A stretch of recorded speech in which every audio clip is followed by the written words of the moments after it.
brainstorming and sharing ideas is the funnest part of the creative process, we decided to skip the boring part of actually making stuff and just do the fun part. I'm your host, Tom Walma. I'm Brian Duchler. I'm Pam Palmieri. I'm Alex Wilson. This is Creativity Wasted. So I think we've all at least heard the stories or have had someone in our lives that have had one of those DNA tests done to try to find out like where their family came from, or maybe some like genetic information, only to have something negative come back. So my pitch is a company that offers all of those services, but just the negative stuff. So they really go out of their way to just find the bad stuff, get it out of the way, get it out there. It's like, you are in the Goebbels family or something. I don't know. It's just like, just get it out there right away. I think that would make people more comfortable. Just knowing that it's going to be out there eventually. My dad's not my dad. It's fine. And then here we are. And then later, if you guys choose to invest in this, because this is an investment meeting, later down the line, we could also do like genetic testing, but we only tell people what they're most likely going to die of.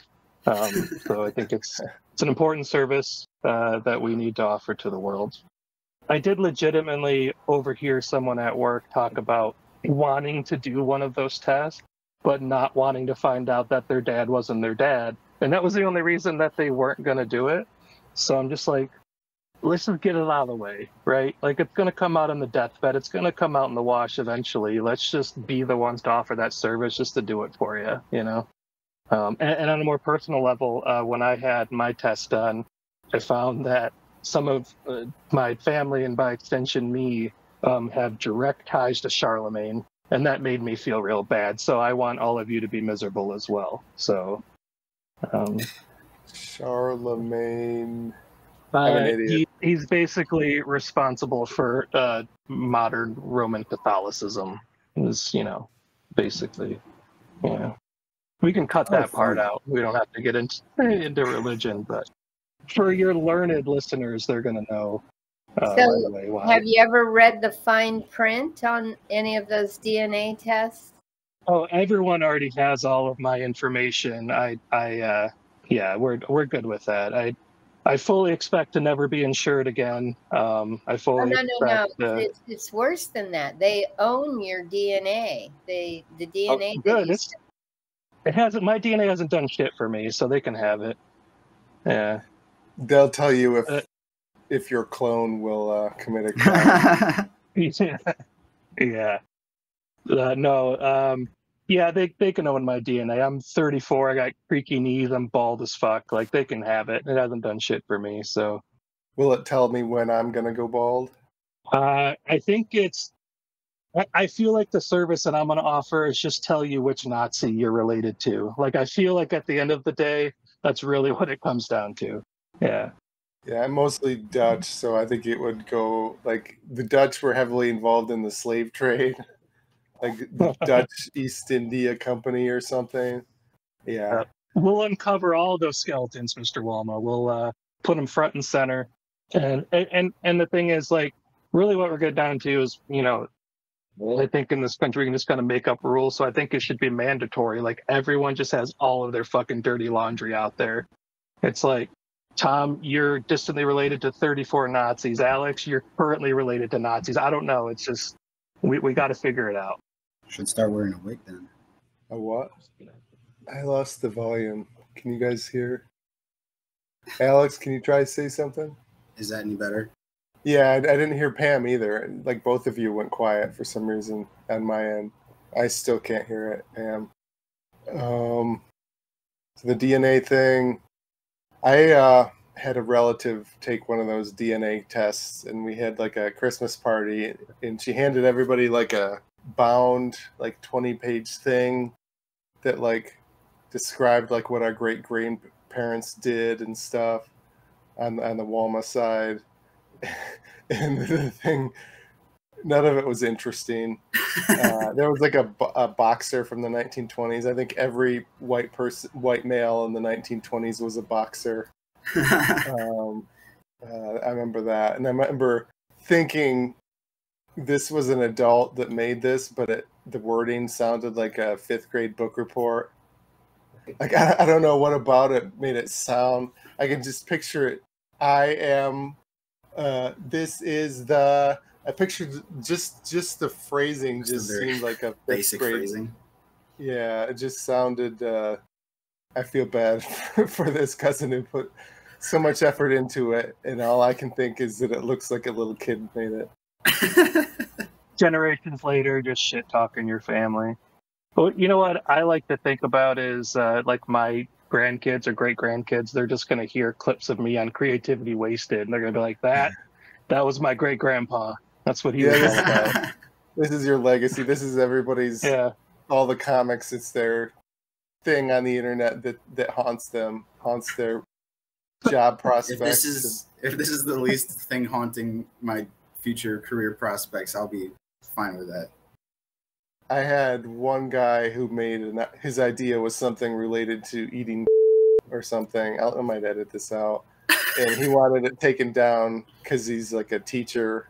Oh no! Yeah. So sticking with Brian's idea for a few more minutes. Anyone else have any thoughts on his idea? It would be mostly just like looking for the villains of the family tree. Yeah, it's everyone loves to hate on a bad guy, right? So I think we all need to be united in hating on where we come from. So I'm just saying, let's just put it all out there. When in your life would you take this test? Would it be for you, or would it be like before you get married, your wife is going to steal your DNA and run a test on it? I think that would be a very practical application of my new company for sure. Potential hires. You just like, hey, maybe you're distantly related to, let's say a famous Führer of some sort. It's like, maybe I don't want that in my company. I don't know. Pam has a comment. I guess her mic still isn't working. She says you can market it about testing babies when they're born, present them with a storybook of their past, that each year the book gets worse as they can understand, sort of age appropriate. So it starts out like all the good people, and then as they get older they hear about all the worst shit. That would be pretty hardcore. It's like, okay, this is starting nice. All right, I do not like where this is going. 12-year-old boy might be like, oh, that's so metal. I'm related to this dictator. Whatever the air guitar thing is. Gets him into death metal and stuff. There's also like a weird like adjacent kind of like eugenics a bit. It's like, hey, you're still here. Like, we didn't get rid of you, but here's your life, and we could have. Like, I just want you to think about that.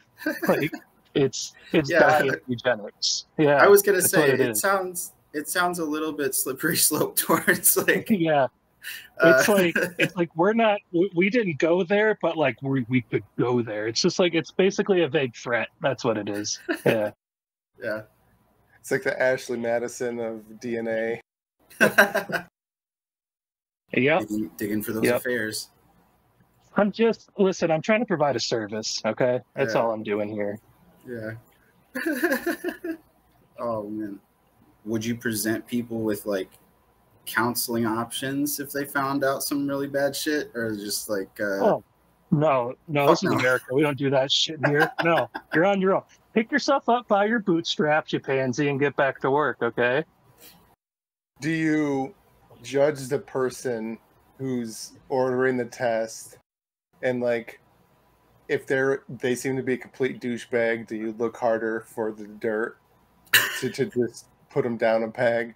I feel like it's nobody but Uncle Roger. I feel like my future employees would want to do that, but I think the ultimate goal is to get everyone on the same playing field. So we're all just going to air out our genetic garbage out to the world. The Great Reset. That's one way to do it. Here's what you could do. So there's a lot of like old unsolved murders. Market it to the police. I mean, there could be bones like from the 1400s of like murder victims, and like do all their DNA too, and like I guess you if you have their DNA, maybe you could have the DNA of evidence too, but you could find out if you're tied to a murder victim, maybe like if your relative was murdered or anything to bum the customer out. Like, hey, Yeah. you are associated with 15 unsolved murders. Just the most bummer information. And like, I still thought you don't were have gonna your go audio. like, hey, we could use this to like help solve crimes. No, just to bum the customer out even more. Yeah, it's not to provide comfort, but to provide solve crimes in an evil way. To go back to your question, Alex, I am scheduling an appointment with my therapist as we speak. So thank you very much. I do think that I always thought, like, why do you care? Like, why do people get so into these DNA things? Like, is it healthy? So I guess your idea probably maybe stems a little on that. Like, if you care too much about your heritage, it's like having too many American flags on your pickup truck. Like, it might signify. Yeah, it does beg some nature versus nurture questions. You know, I think we can help find whatever DNA strand like predisposes you to putting American flags on your truck. And if we can solve that with this company, I think. But to be like serious for a second, I do legitimately love history, and I did do the family DNA test, and it's super cool to find out like where you come from. But you're absolutely right, Tom. There are people that are way too obsessed with it. It's like, you know, the way family trees work, you're going to be related to someone terrible down the line if you go back far enough, and that doesn't define who you are as a person or if you're the country that you came from. Tom, were heavy slavers. Tom Walma, not Brian Nuchler, Tom Walma. Doesn't define you as a person, but people really do. They find out that like, oh my God, I came from this, and then it destroys their lives, and that doesn't make sense to me, right? It's just, yeah, it's a weird thing to become obsessed with. So I feel like if we just, as a society, just air out all that garbage by signing up with a company that specifically looks for those bad things, I think we can make some fat stacks. So we can wrap up early. Any shows or podcasts or things that you guys want to promote? I have a show this Thursday at Gauchi Golf Resort in Onstead. And then I have one next Thursday at Sam Hill in Ann Arbor. So if anybody's going to Ann Arbor Art Fair, you want to come to the show at 7 p.m., air conditioning, free parking, lots of it, and a really great lineup. August 22nd at Gauchi Golf Resort and August 15th at Sam Hill. You still doing a podcast, Brian? No, I've been radio silent for a minute, but I'm looking to get back out there again. Kids are a little bit bigger now, so it's easier for me to leave the house. So yeah, let's maybe a big comeback. This might be the only fucking thing I do this year. We'll see what happens. I'm closing the Sunday Night Funnies contest, so I'm doing 15 to 20 minutes. Oh, congratulations. While they count the votes on July 21st. You have anything to promote, Alex? Just my YouTube channel, The Dropout Professor. I do silly educational edutainment videos, talking about stuff that I feel like school could have touched on better and kind of dropped the ball with, and doing it for free because college is expensive. Cool. That's awesome. I'm going to check that out. I like edutainment and trivia stuff. This has been a production of Planet Ant Podcast, powered by Pinecast.